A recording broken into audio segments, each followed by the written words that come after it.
Every business revolves around their customers. Everyone is trying to solve a problem for someone and make their lives easier. If they weren't facing these problems, you wouldn't have businesses. Naturally, your products need to be easy enough for your customers. So, how would you know if your product is easy enough for your customers to understand? Simply ask them. However, you cannot take everything your customers say to your heart. In this video, I am going to show you how to actually get customer feedback and what feedback is important enough for you to act upon. Whether you are selling directly to customers or other businesses, every organization has customer-centric teams. Usually, your sales and customer success teams are directly in touch with customers. Customer success teams are the ones that listen to customer problems every day, and their main job is to solve these problems, whereas product teams usually focus on providing a better user experience to the customers to solve their problems. Of course, in the ideal scenario, you'd want customer success and product teams to be aligned to solve your customers' problems. To do so, you need to first identify who's responsible to gather feedback. Does your sales team demonstrate products to your customers and collect feedback? Does your customer success team rely on emails and support tickets to collect customer feedback? In general, customer feedback is anything that your customers tell you, be it over a direct phone call, email, social media, reviews, or live chat support. It is your job to identify who's responsible for collecting this feedback. Once you have that, you need to work on it. Of course, not all feedback is good feedback. For example, if a customer asks a restaurant owner to make bakery-free pizza for their cat, the restaurant owner will most likely shrug off their request and not entertain it. Neither are pets their target customers, nor do they want their target customers who are more likely to make custom requests in the future. However, if another customer asks the restaurant owner to include vegan products in their menu, the restaurant owner might consider it in the future.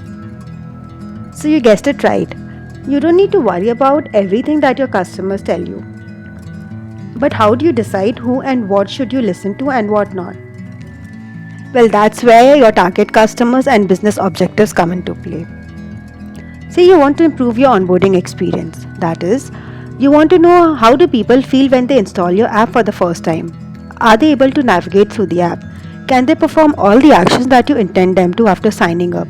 Or do they abandon the app before that? How long do they take to perform an action on the app? Evidently, the right people who will be able to answer these questions are your new users and not someone who has been using your app for 2 years.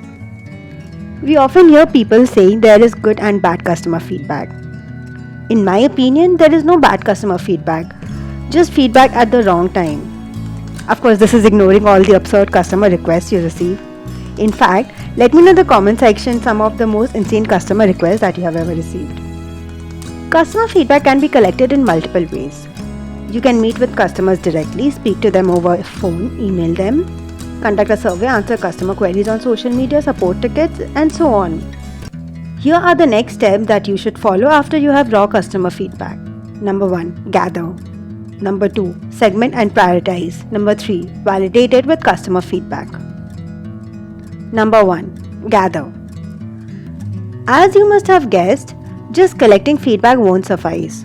First of all, you need to make sure you have the right feedback, that is, the right target customer. If you're trying to focus on customer acquisition, get feedback from people who install your app and the ones that take a free trial or demo.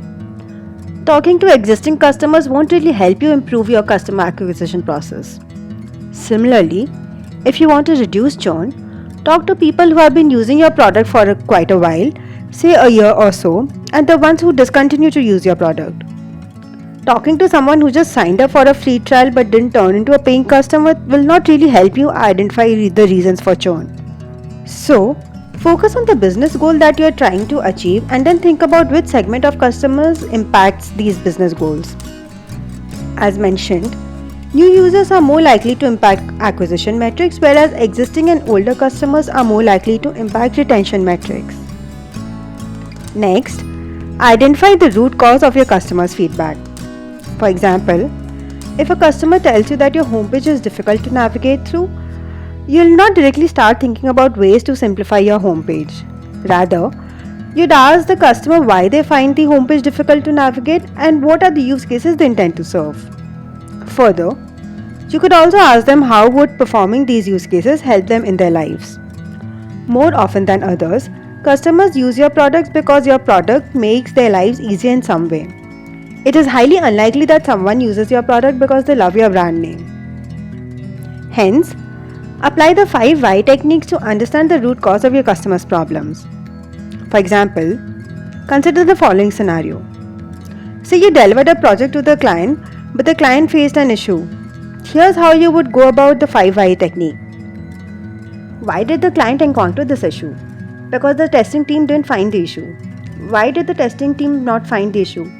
Because they didn't check corner cases but just primary use cases. Why didn't they check corner cases? Because they didn't have enough time for testing. Why didn't they have enough time for testing? Because they were given the product to test only one day before launch. Why were they given the build only one day before the launch? Because the development team took more time than expected to code. So this means either the development team is not estimating the right timelines or the project manager is not taking into consideration all the steps and timelines. Hence, when you apply the same technique to every customer request and improvement, you'd be able to get to the root cause of problems and solve the root cause rather than just doing what the customer wants you to. Number 2.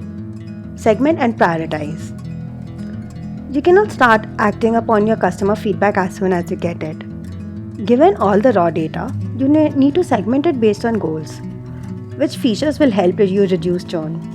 What improvements will increase daily active users? Which changes will impact the customer lifetime value for your customers? Next, identify the goals you want to work on. If you want to reduce churn, focus on feedback from existing users and think about the ways in which you can improve their experience.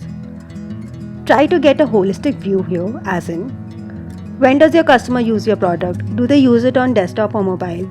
Do they use it while traveling or when in office or at home?